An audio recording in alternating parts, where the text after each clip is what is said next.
Kaya naman kalala, magluto ako ng bilo-bilo. Oh my God. Huwag niyo nang tingnan si Lola at hindi pa yan nagsuklay. Oh my God. Ayan. Ibaba ko na kayo.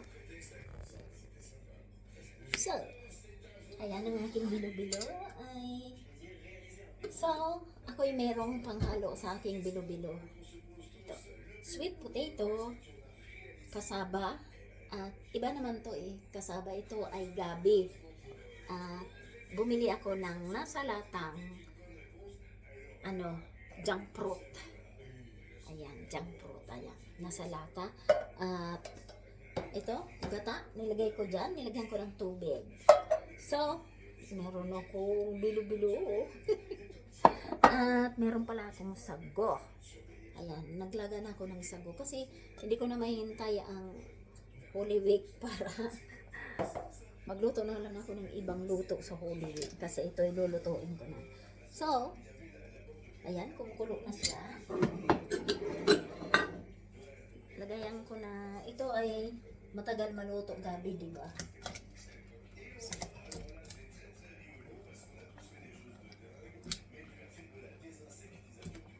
Yung gabi matagal maluto. Ito rin siguro.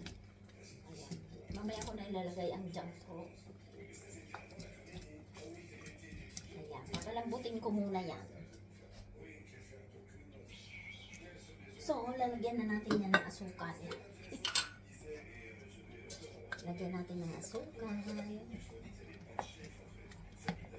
At lalagyan natin yan ng vanilla. Vanilla powder. So, antayin natin yung maluto bago natin lagay yung ating bilo-bilo. So, ito na, malambot na siya. Ayan, ilapit ko kayo sa akin.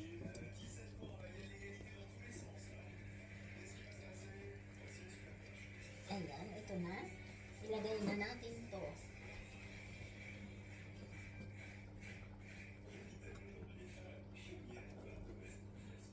Ilagay na natin ang ating bilo-bilo.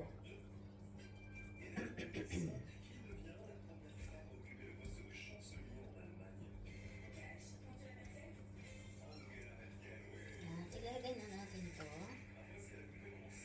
Ayan. At yan ang bilo-bilo ng lola nyo. Oh my God. At ilagay na natin ang ating sago. Sago.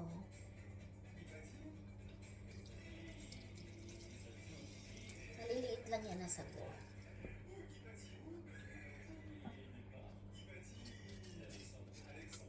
Ayan. Meron akong bilo-bilo. Ako yung nag-cravings ng bilo-bilo. Ayan yun na si lola niyong tumaba.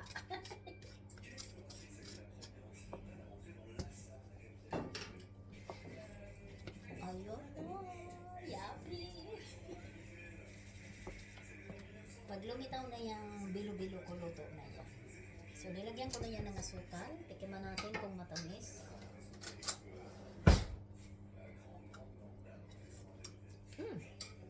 Yummy. Dagdagan ko yung asukal. Kasi, hindi siya masyadong matamis. Okay. Okay. Mamaya tayo kakain yan. Dessert. So, thanks for watching sa bilo-bilo ng lola. OMG. Ayan. Yummy.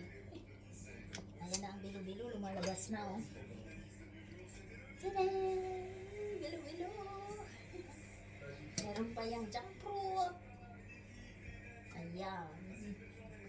So, thanks for watching sa ating Filipino dessert. Thanks for watching. I love you all. Follow me more.